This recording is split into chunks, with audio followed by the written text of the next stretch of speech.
ones in our families. That's right. That's right. And I love it because, can we say, well, No, I wouldn't start with that. We can't give it away. I wasn't going to give it away, what we're buying, but I was going to tell a funny story, but we'll just move on. All right. I have to help them shop for their wives. They're good gift givers, though. We appreciate the assistance. All right. Meanwhile, we've been talking about the problems down at our southern border. You're about to hear a Tijuana delegate talk about how they've given the migrants an ultimatum. But the president of the United States is saying, look, I just want $5 billion for the wall. And you know what? Now the Democrats say, we're not going to give you the money. They said once upon a time they would. They're hypocrites. Watch this. A video on Twitter from the president. The Democrats are absolute hypocrites. All along, they've been supporting walls and supporting fences and supporting all sorts of border security. Illegal immigration is wrong, plain and simple. I voted numerous times when I was a senator to spend money to build a barrier to try to prevent illegal immigrants from coming in. We simply cannot allow people to pour into the United States undetected, undocumented, unchecked. The fact is, they've always supported fences and walls and partitions, but you know what? They only don't want to do it because of me. So let's think about this. The president's talked about this even before he got the job, when he was running, when he was sitting helped him get the job. People helped him get the job. And then you have the migrant crisis and the series of caravans coming our direction. They've all welled up in Tijuana, and they said, well, it's just about the midterm elections. Watch this go away. It hasn't gone away. It's gotten worse. The president hasn't forgotten about it. He's doubled down on it. So when you talk to the Border Patrol, they need a barrier. They need a wall. I thought, honestly, the debate today, a month ago, would be about fence or a wall. Fence or a wall. Where do we use and where do we go? Money. Instead, it is barrier. Now we don't need it. Now we need a barrier. Now we don't even talk about either open it up or... We're not even going to get that without the money. And that's what it's all about, Look at this, Brian and Steve. Look at this is Tijuana, Mexico. That was on November 25th. And we've done so many stories about the thousands of people that are camped out in Tijuana. The residents there are upset. There have been protests because they say that there's trash everywhere, that the crime there has gone up. Genaro Lopez is one of the delegates, the Tijuana delegate, and he says he's giving them an ultimatum. If you don't get out, we're going to kick you out. Listen to this.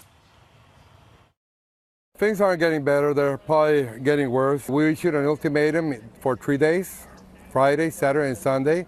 They had to go. Problems are still going on. There's been like 280 arrests. Before it was only for drug possession and being drunk in the streets. Now it's for breaking and entering into homes. People have even made citizens arrest of them.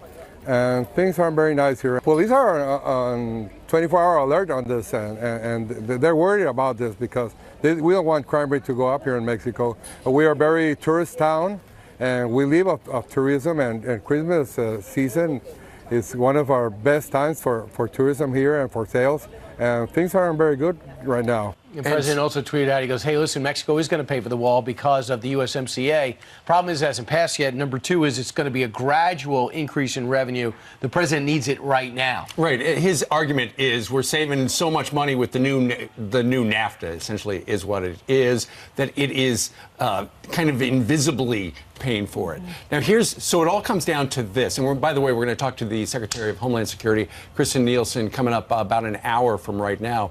It all comes down to, will the president, get the money to build the wall or the border or whatever it's going to be? The Democrats have made it very clear ever since that standoff in the Oval Office earlier in the week, they don't want to give him any money. But at this point, usually when they're going to do a short-term budget funding bill, behind the scenes, they're talking to each other. They're not talking to each other. The Democrats are waiting on the Republicans to say something, and the Republicans are waiting to get clear direction from the President of the United States, who has simply said, I would be proud to shut down the government if I don't get the money. So that's where it's at. We're going to ask Cory Gardner that. I wonder what the number is, though, because when you're negotiating, you always ask for more than what you think you can get. Yeah. So if he's asking for $5 trillion, what would be the number that he would be satisfied with if it's less than that? Well, he would like $20 billion. Right. That's ultimately true. 25 is what he ran on. He would settle for 3, believe me. Meanwhile, 6 minutes after the hour, you can't go a day or an hour without something changing with the Mueller probe. Big story in the the Washington Post today, saying that they believe Robert Ray believes that the Mueller is wrapping up within the next 3 months, just by the number of people that he has coming to court and getting their sentences.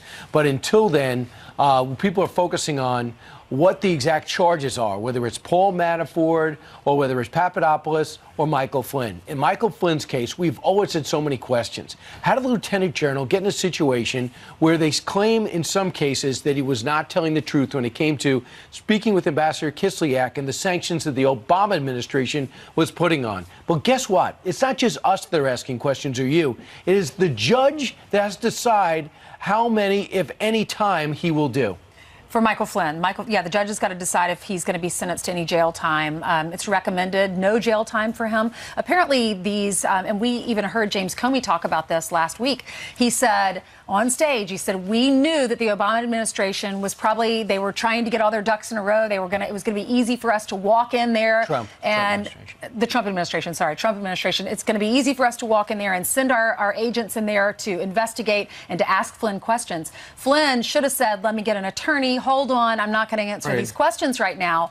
But he admitted that they took advantage of that situation and went in with agents and asked him questions. And he doesn't remember some of the things that he talked about. He didn't remember talking about those sanctions, he says. And then later on, he was reminded that he did talk to Kislyak about sanctions. Right. And so James Comey said at the Y here in New York earlier that I personally sent them.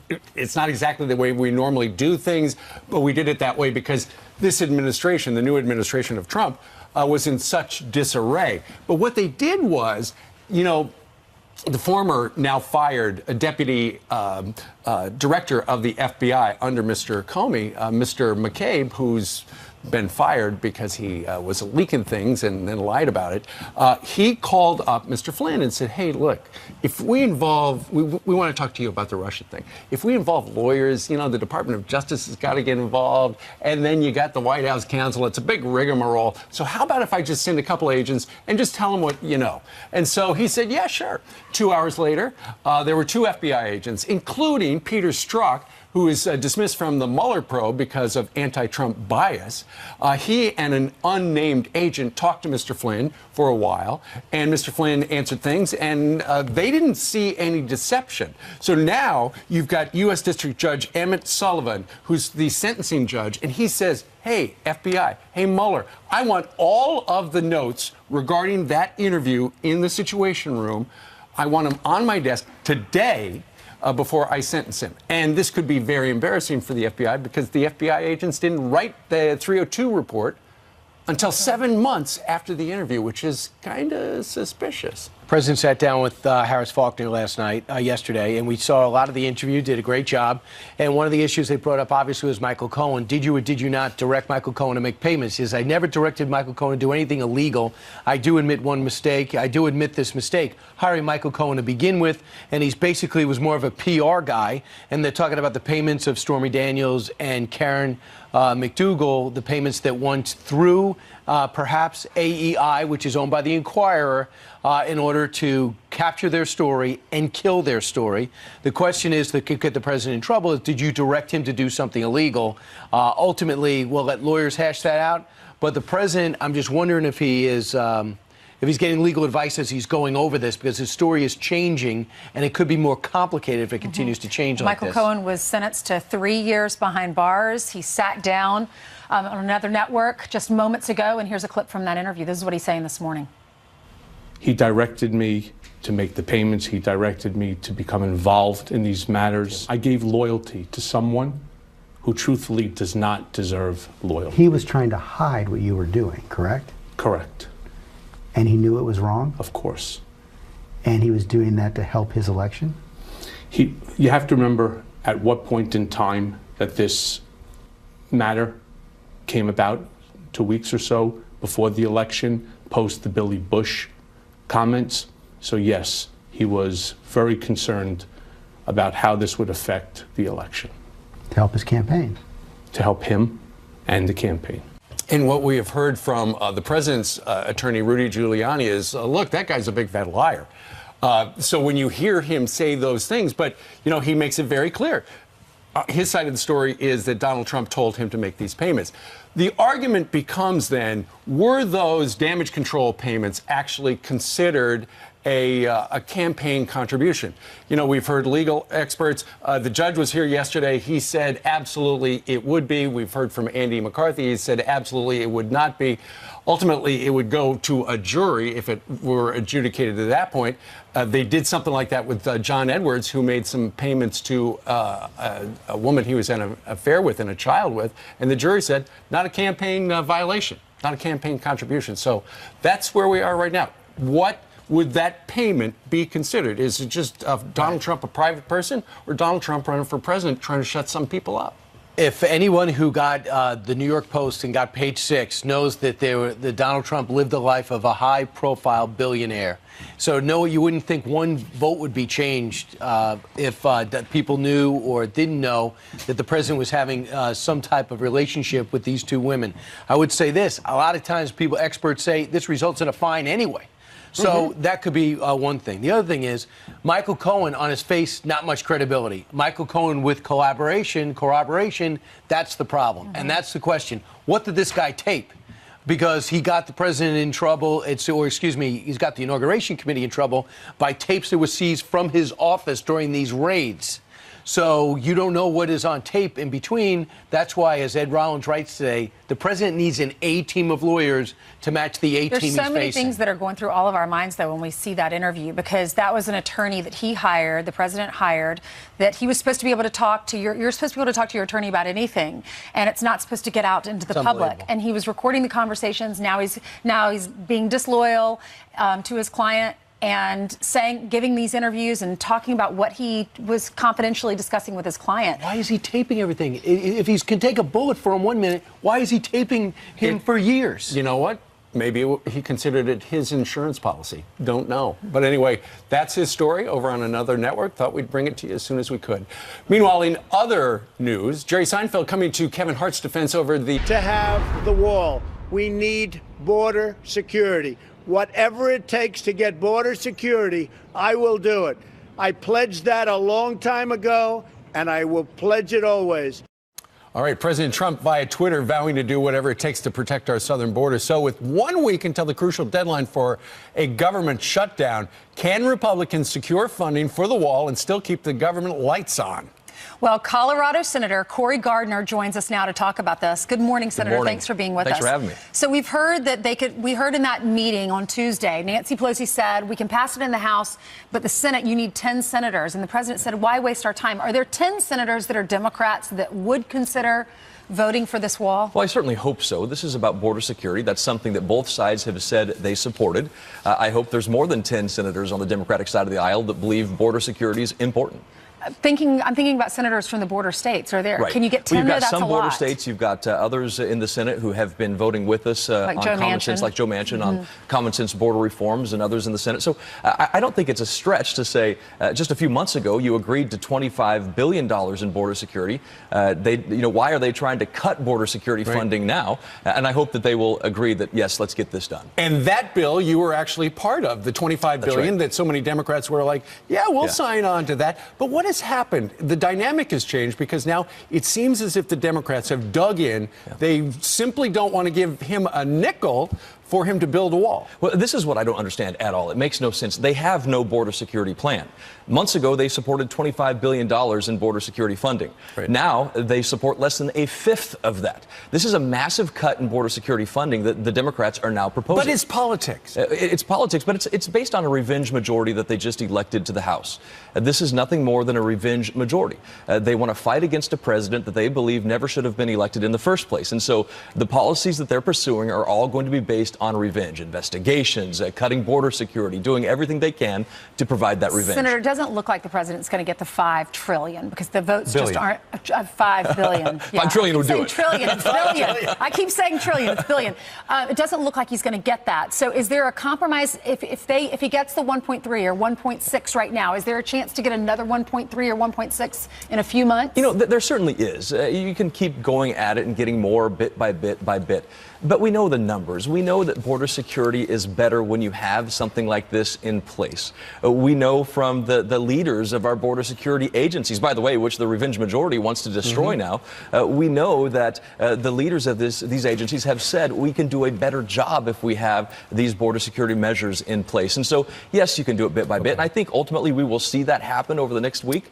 All right. Let's get this done. All right. First time we've heard that word, revenge majority. I got a feeling we're going to hear that more.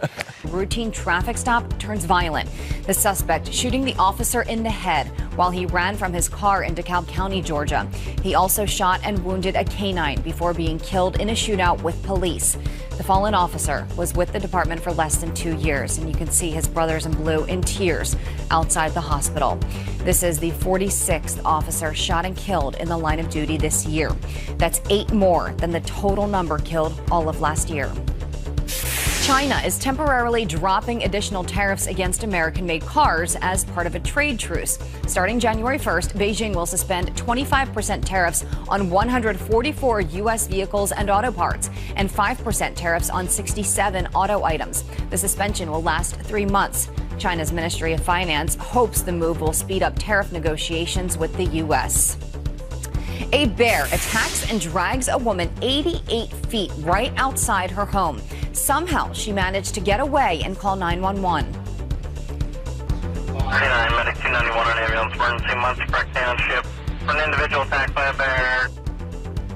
Melinda LeBaron rushed to the hospital in Pennsylvania. Her dog, named Bear, also injured in the bear attack. It's unclear what provoked the animal. Officials say it may have been protecting cubs or it was attracted to a nearby deer. But lucky she got away. Let's look at your headlines, Steve. Lucky indeed. All right, Jillian, thank you. House Minority Leader Nancy Pelosi slamming the president's request for border wall funding, saying that he doesn't know what the American people truly need and want. It's really unfortunate that the president has decided that he would shut down government. He's taking full responsibility for the Trump shutdown. Perhaps he doesn't understand people need their paychecks. Maybe that's not the life he leads. Here to react, social media stars and Trump supporters, Donovan Silk, who also hosts the brand new show on Fox Nation, our favorite app. It's called Diamond and Silk. That's right. Hey, so when do you start? Oh, well, it's already started. Yes. You can join FoxNation.com. Go to FoxNation.com. When do we see you? Listen, you can start seeing shows now. We've already got stuff out there. And I love it because you're not being political correct. That's right. You can see it every Tuesday. Yeah. What did y'all think of those comments that Nancy Pelosi just made? Well, you know, she's out of touch. Yes. Okay, we already getting a paycheck, so now what we need is the wall funded. That's right. We need a wall funded. And what I don't understand and what's so mind-boggling about Nancy Pelosi and Chuck Schumer is that they live behind walls. That's right. You know, don't your walls protect you? So why don't you want to protect America by building a wall? So that's what I don't understand. Yeah, not only that, they have security guards. They have security guards with guns, and they also live behind walls. So if somebody continue to break into my house and steal my stuff, I just get a security system to keep them from breaking into my house, so I won't have to keep paying for my stuff. And guess what? The security system will pay for itself. So that wall will pay for itself. And guess what? Mexico is going to pay for it voluntarily or involuntarily. Or take the military and put it on the border. That's right. Make that their zone. That's right. Then nobody can cross it. Or use some of the military budget. Some have suggested that because they've got a lot of it, and it's a national security issue.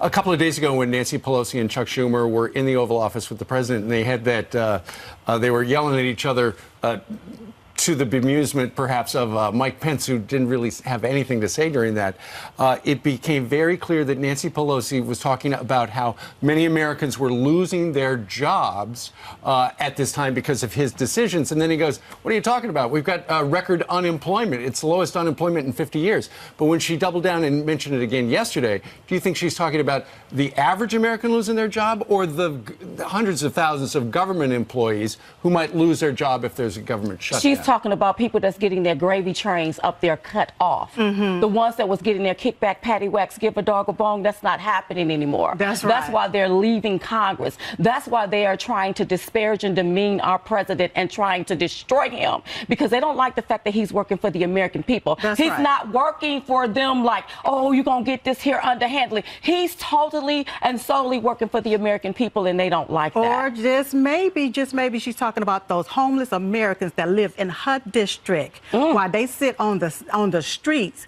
and sugar honey iced tea and all to keep it clean. That's exactly what So you're going to be joining us for the quiz later, right? Yes. Are you ready for the Christmas quiz? I don't know what the Christmas quiz is, but we're going to be ready for it. It's a lot of fun. But you're pro-Christmas. I got my tree up and everything. Yes, we do. Fantastic. Merry Christmas. That's right, baby. There you go. All right, Diamond and Silk will be back with us in about an hour or less. I'll just say chances are you're going to beat us because we're not very good at it. Meanwhile, straight ahead, whatever happened to those missing text messages between Peter Strzok and Lisa Page? The DOJ's got an answer, and you're not going to like it. Plus, Santa's used to climbing down a chimney, but jumping off a boat is a whole wow. That's not jumping. Another story. That's falling. The choir of children sing. Wow, Janice Dean has built up a crowd that people didn't think was possible to get a crowd that big in the middle of the winter. That's right. So many people come to visit New York City during the Christmas and holiday season, and they're in front of our building. We're going to go out and talk to them in a little while, and we're going to play a game show about tinsel trivia. That's right. That's why Janice is not out there. She's our scorekeeper for the trivia that we're gonna play with Diamond. And we Silk sent her coming to up. scorekeeping training. Like she's not just a scorekeeper. scorekeeper. Keeping she did so well yesterday. Yes. But before we do that, let's hand it up to Jillian, who has some headlines for us. Hey, Jillian. That's right. Good morning. Morning. The Justice Department blames an FBI software failure for thousands of missing text messages sent between former anti-Trump officials. A new report reveals government phones given to Peter Strzok and Lisa Page were wiped out once Strzok was fired from working on the Russia probe. The special counsel claims there were no substantive text messages on the phone before it was reset. Strzok and Page were removed from Mueller's team once their politically charged text messages came to light. Today, board members at the University of North Carolina, Chapel Hill will discuss the fate of a Confederate memorial on campus. Protesters ripped down the Silent Sam statue in August, calling it racist. The school now proposing to move the 105-year-old monument inside a brand new $5 million history center. Critics plan to protest against that plan today, saying it costs too much money. Comedian Jerry Seinfeld showing support for Kevin Hart after he withdrew from hosting the Oscars. Seinfeld says the award show will be the one to suffer. I think Kevin's going to be fine, you know. But find another Kevin Hart? That's not so easy. Hart stepped down from his hosting gig after years-old homophobic tweets resurfaced. Hart has apologized. A replacement host has not been named. Santa Claus just took an early Christmas trip, literally. Watch this.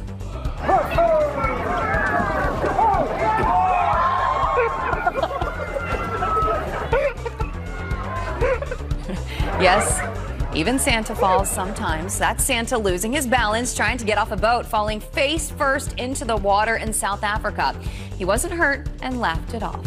That's a look at your headlines. I'll send it downstairs where it's getting serious, guys. Game show time. Thank you very much. That's right. All week long, we've been getting into the Christmas spirit by testing our knowledge about all things Christmas.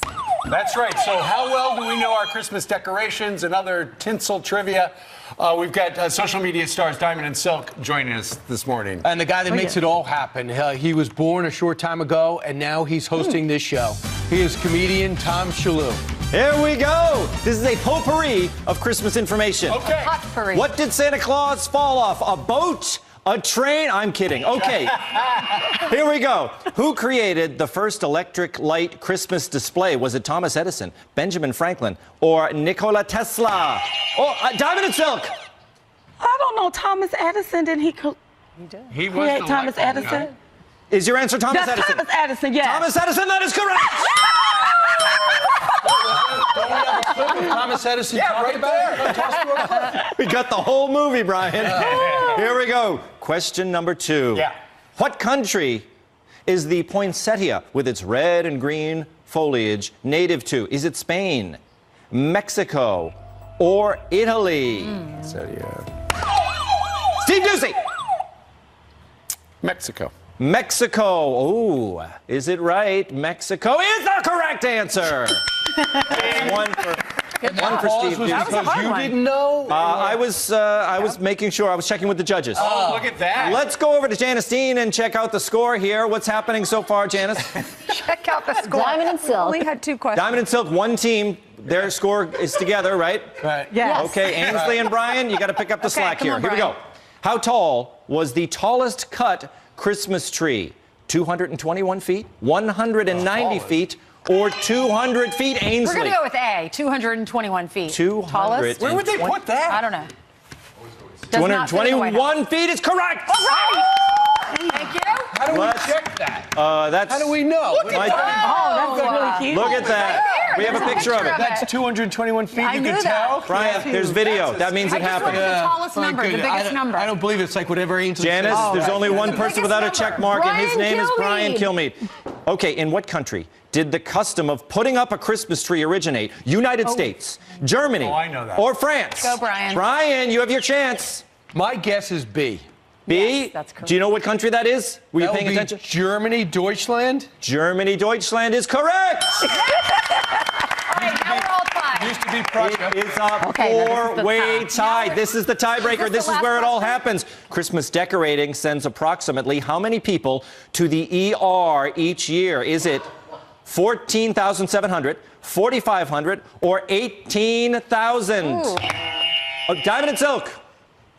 How many people to the ER? To the ER. A whole lot. A whole lot of because whole lot. the dry There's a whole trees lot, fire. Diddy. Put the numbers back up. Our there. judges are numbers, the saying numbers. it is a whole lot. It is 14,700. Diamond and Silk.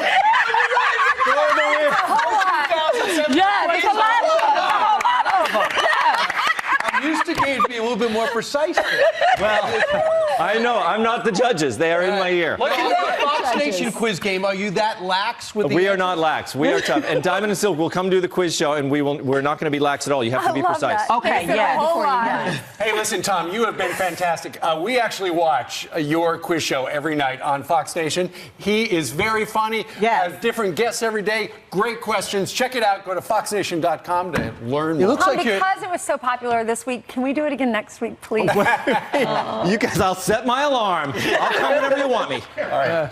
Tom Shalhoub, thank you very much. That was fun. I don't want it to be over. How about a round of applause for Tom Shalhoub? Participate. Hey, I got to tell you what's coming up next. Tom, get out of here, please. President Trump made this promise on the campaign trail. To cause any problem. But in the end, Mexico's paying for the wall. Our next guest says building that wall will save us money in the long run. Plus, coming up, Homeland Security Secretary Kirstjen Nielsen and FDA tracing back an E. coli outbreak to a farm in Santa Barbara County, California. But other farms could be involved, so you should not eat romaine from Monterey, San Benito, and Santa Barbara counties. 59 people in 15 states and Washington, D.C. have gotten sick. And New York is suing Target and Walmart over this children's jewelry kit. The state attorney claims it contains lead levels 10 times higher than federal regulations. The retailers are accused of false advertising and violating thousands of state laws for selling the kits in 2015 and 2016. Target and Walmart deny those claims. Ainsley? Thank you, Jillian. From the campaign trail until now, the president still insists that Mexico is going to pay for the border wall. The president tweeted yesterday, I often stated one way or another, Mexico is going to pay for the wall. This has never changed. Our new deal with Mexico and Canada, the USMCA, is so much better than the old, very costly and anti-USA NAFTA deal that just by the money we save, Mexico is paying for the wall. So how will the wall help save the U.S. money in the long run? Joining us right now to discuss it, Senior Director of Policy at the Conservative Partnership Institute, Rachel Bovard. Rachel, do you understand where the president's coming from? Have you had a chance to look at the USMCA? I do understand where the president's coming from, and I think he's absolutely right. The USMCA reflects new economic realities, but more than that, when you look at the cost of illegal immigration in this country, what the president's asking for the wall is less than 5% of what it costs the U.S. to deal with illegal immigration. And so simply by reducing border crossings, and again, you heard him cite these numbers in the Oval Office on Tuesday, where there's a functional wall, immigration drops by 90%. Illegal immigration crossings drop by over 90%. can't. So if we can get that under control with less than 5% of what we spend on illegal immigration costs in this country, we're on the right track. All right, Rachel, here are some of the numbers. The average fiscal burden per illegal immigrant, according to the National Academics of Science, the average net fiscal burden per illegal is approximately $74,722. And get this, for every 100,000 illegal immigrants stopped or deterred by a wall, the savings to the taxpayer will be nearly $7.5 billion. What's your reaction?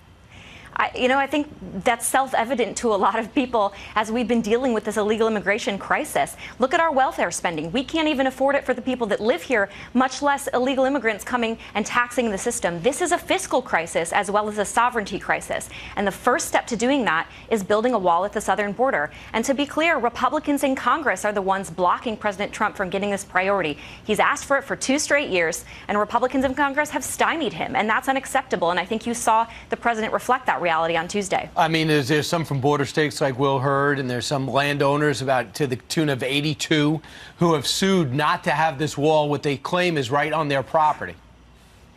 I think it's you talk to homeowners in border areas, and they'll tell you they see people crossing their border. They see the violence associated with illegal activity at the border, not just drugs, but also MS-13, gangs. You saw the president cite numbers about the terrorists that have been arrested at the border. This is a national security, a sovereignty, and a fiscal issue. The best way to deal with it is a border wall. That's why President Trump has been asking for it for 2 years. I don't understand, and I don't think the American people understand, why Republicans in Congress just won't get it across the finish line for him. What's your prediction for the next 2 years? Do you think he'll eventually get the wall?